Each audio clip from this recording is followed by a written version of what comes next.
I'm an ambassador for Australian Hearing and have been so for some years now.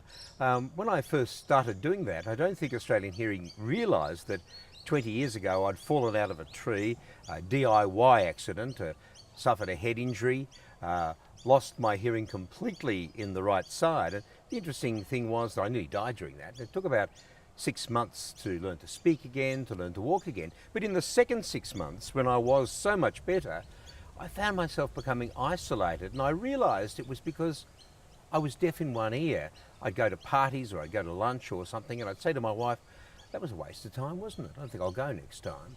I suddenly realised that my hearing impairment was having an effect on me. So I learned all sorts of tricks, and I was taught all sorts of tricks of sitting in the right place so I could hear what people were saying, telling people that I was hearing impaired so that they would allow me to sit where I needed to sit.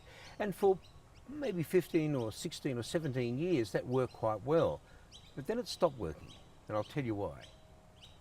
I was talking to Men Share about 3 years ago. I'd at that stage become an ambassador for Australian Hearing, and I told them the DIY story, and then I went ahead and told them about hearing impairment and why we need to get to fix it as soon as we could. And afterwards, I took questions. There were 300 people in the audience, and way up the back, the bloke went, and I said, I'm sorry, I didn't hear you.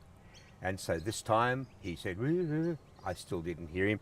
And I took 2 steps in front of the lectern and cupped my hand like this and said, I'm sorry, I didn't hear you. And the bloke in the third row with tattoos stood up and he said, hey, Doc, you know how you said your hearing was terrific in the left ear?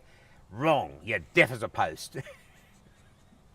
So Australian Hearing fitted me out, and I have a hearing aid. And do you know what? That has reduced the fatigue of listening that I really had, and it's made such a difference to me, not only in my personal life but in my professional life as well.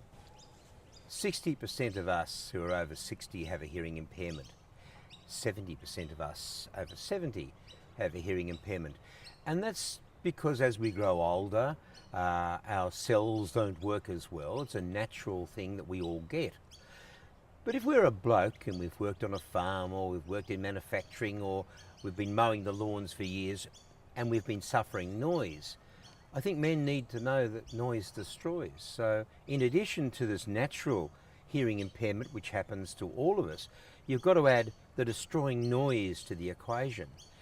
The net effect of that is that more men than women at any one time have a hearing impairment. Oh, I can hear, doctor. You might be able to hear, but you may not understand. If you don't understand, and if you miss out on things, what do you tend to do? You don't go to bowls, you don't go to golf, you don't mix and match, you become isolated.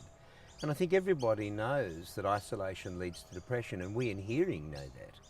And so what we're trying to do is say to blokes, look, just like you have your blood pressure checked or your cholesterol checked, your blood sugar checked, your waist measurement, you should get your hearing checked as well. If you do have a hearing impairment and the audiologist who measures that says to you, look, you are down a certain degree, you will benefit from a hearing aid. Be aware that hearing aids are digital, they're fantastic. Many people don't even know, for example, that I'm actually wearing one, but I am.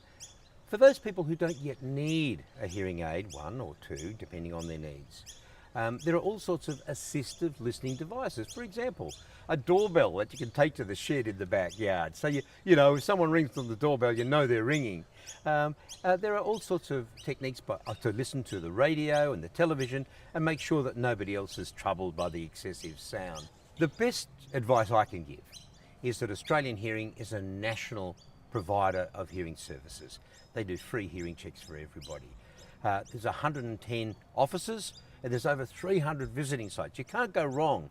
And you know, the key thing is don't do what I did for 20 years, well, maybe for 3 to 5 years of the 20 years, put up with a hearing impairment. Do something about it. If you can do something about it, change the things you can, accept that you can't change some things, but change the things you can. You'll make a hell of a difference. And your last 20 years will indeed be your golden years.